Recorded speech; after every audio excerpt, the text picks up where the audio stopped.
কোনো রকম আদা রসুন পেঁয়াজ ছাড়া থোড়ের এই নিরামিষ রেসিপিটা গরম ডাল ভাতের পাশে রেখে দেখতে পারেন। খেতে কিন্তু দারুণ লাগে। আমি এখানে থোড় নিয়েছি। থোড়ের ভেতরের শক্ত অংশটা নেব, খোলাগুলো বাদ দিয়ে দেব। আর থোড়ের যে সুতো থাকে সেগুলোকেও বাদ দিয়ে দেব। পাতলা পাতলা করে কুচি কুচি করে নিয়েছি। সুতোগুলো বাদ দিয়ে ফেলে দিয়ে ভালো করে ধুয়ে জল ঝরিয়ে নিয়ে আলাদা করে সরিয়ে রেখেছি।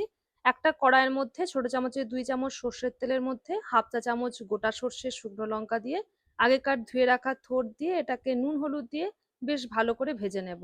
1 কাপ মতন জল দিয়ে ঢাকা দিয়ে 15 মিনিটের জন্য সেদ্ধ হতে দেব। সেদ্ধ হয়ে গেলে জলটা শুকিয়ে গেলে ভালো করে নাড়িয়ে চাড়িয়ে ঝুরো ঝুরো করে এটাকে বানিয়ে নেব। সামান্য একটুখানি চিনি দিয়েছি, তার সাথে সর্ষে পোস্ত বাটা দিয়ে এটাকে আরো 1 থেকে 2 মিনিট নাড়িয়ে চাড়িয়ে নিয়ে গরম গরম ভাতের পাশে পরিবেশন করুন থোড়ের চচ্চড়ি। এরকম আরো নতুন রেসিপি নিয়ে খুব শীঘ্রই আসবো আপনাদের কাছে। ভালো থাকবেন, সুস্থ থাকবেন।